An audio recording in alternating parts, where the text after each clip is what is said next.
بسم الله الرحمن الرحيم. الحمد لله والصلاة والسلام على رسول الله. أما بعد، قال الله تعالى: يا أيها الذين آمنوا اتقوا الله ولتنظر نفس ما قدمت لغد واتقوا الله.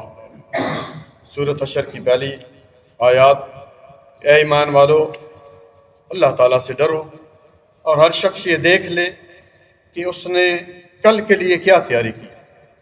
آج کا نہیں کہا کہ آج کے لیے کیا تیاری ہے، کیا کہا کل کے لیے، آخرت کے لیے، موت کے لیے، قبر کے لیے، کل کیا تیاری کی۔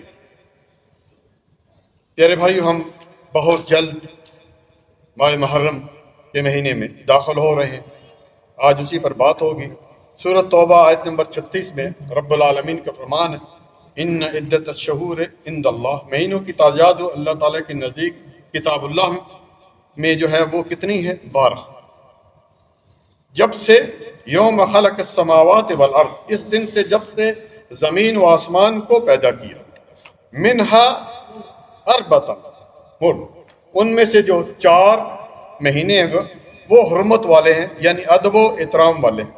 ذالک الدین القیم، اور یہی سیدھا درست دین ہے۔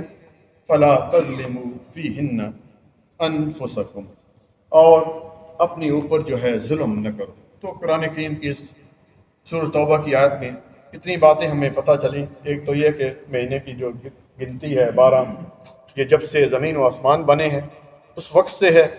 دوسرا جو ہے، اس میں رب العالمین نے ہمیں بتایا کہ اس میں 4 مہینے حرمت والے ہیں، 4 مہینے حرمت والے ہیں۔ ایک بات کروں گا، قرآن کریم میں ان 4 مہینوں کا ذکر نہیں ہے۔ آپ پورا قرآن پڑھ لیں، سورۃ بقرہ سے لے کر والناس تک پڑھ لیں، 4 مہینے کون سے ہیں حرمت والے نہیں پڑھتے۔ کس نے بتایا؟ رسول اللہ صلی اللہ علیہ وسلم۔ اس لیے ہم کہتے ہیں بھائیو، قرآن کو بھی سمجھنے کے لیے حدیث کی ضرورت ہے۔ حدیث کے بغیر ہم قرآن کریم نہیں پڑھ سکتے۔ رسول اللہ صلی اللہ علیہ وسلم نے ہمیں بتایا یہ 4 مہینے جو ہیں وہ کون سے ہیں؟ رجب، اور اس کے بعد 3 7 طے بتا ہیں کون سے ہیں؟ ذی القعدہ، ذی الحجہ اور محرم۔ اسی طرح جو ہے رب العالمین نے ہمیں یہ بات بھی بتائی کہ اس مہینے میں، ان مہینوں میں اپنی اوپر ظلم نہ کرو۔ کتنا ظلم ہوتا ہے آپ دیکھتے ہیں، آپ کو بتانے کی ضرورت نہیں۔ پیارے بھائیو، ایک تو یہ ہے کہ مہینہ یہ جو ہے حرمت والا مہینہ ہے، میں نے جیسے کہ آپ کو بتایا محرم کا مہینہ۔ دوسری بات یہ ہے کہ اسلام جو محرم سے اسلامی سال کی جو ہے ابتدا ہوتی ہے، پہلا مہینہ ہے سال کا۔ تیسری اس مہینے کی فضیلت یہ ہے کہ روزوں کے اعتبار سے رمضان کے بعد سب سے افضل روزے محرم کے روزے، جس طرح کہ ابو ہریرہ رضی اللہ تعالیٰ عنہ اس حدیث کے راوی ہیں، اور مسلم کی حدیث نمبر 1162 ہے۔ رسول اللہ صلی اللہ علیہ وآلہ وسلم نے فرمایا: افضل الصیام بعد رمضان شہر اللہ المحرم،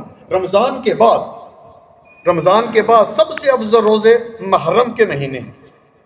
جو محرم کے جو ہے اس مہینے میں جو روزے رکھتے ہیں یہ رمضان کے بعد سب سے افضل ہے۔ اور ان روزوں کا اجر و ثواب کتنا ہے؟ سیدنا ابو قتادہ رضی اللہ تعالیٰ عنہ اس حدیث کے راوی ہیں، صحیح مسلم کی حدیث نمبر 1134 ہے۔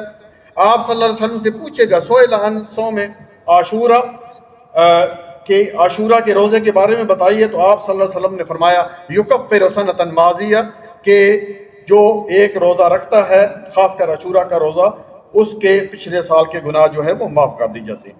اس مہینے کی چوتھی اہمیت یہ ہے کہ اللہ تعالیٰ نے اس مہینے کو شہر اللہ کہا، میرا مہینہ، حالانکہ باقی مہینے اللہ تعالیٰ کی، جس طرح کہ جتنی مساجد دنیا میں وہ بھی اللہ تعالیٰ کی ہیں، لیکن خاص کر خانہ کعبہ کو کیا کہا؟ بیت اللہ، میرا گھر۔ اسی طرح میرے بھائیو، سیدنا عبداللہ بن عباس رضی اللہ عنہما فرماتے ہیں، صحیح مسلم کی حدیث نمبر 1130 ہے، کہ رسول اللہ صلی اللہ علیہ وسلم جب مکہ سے مدینہ گئے تو دیکھا کہ یہود جو ہے وہ روزہ رکھتے ہیں۔ آپ صلی اللہ علیہ وسلم سے پوچھا کہ ما ھذا اليوم الذی تصومونہ، کہ تم یہ روزہ کیوں رکھتے ہو، کس خوشی میں رکھتے ہو؟ تو انہوں نے کیا کہا کہ ھذا یوم عظیم، یہ ہمارے لیے بڑا ہی عظیم دن ہے، اس دن موسیٰ علیہ السلام اور اس کی جو ہے قوم کو نجات ملی تھی۔ وغرق فرعون وقومہ، اور فرعون جو ہے غرق ہوا اپنی قوم کے ساتھ۔ فصام موسیٰ شکرن، اور موسیٰ علیہ السلام نے جو ہے شکر کا روزہ رکھا تھا، وَنَحْنُ نَصُومُهُ، اور ہم بھی یہ روزہ رکھتے۔ آپ صلی اللہ علیہ وسلم نے کیا فرمایا؟ وَنَحْنُ أَحَقُّ أَوْلَىٰ بِمُوسَىٰ مِنْكُمْ، کہ ہمارا تو موسیٰ علیہ السلام پر زیادہ حق، کیونکہ وہ بھی نبی، میں بھی نبی۔ فصام رسول اللہ صلی اللہ علیہ وسلم، تو آپ صلی اللہ علیہ وسلم نے جو ہے وہ یہ روزہ 10 محرم کا روزہ رکھا، وَأَمَرَ بِالصِّيَامِ، اور روزہ رکھنے کا جو ہے حکم بھی دیا۔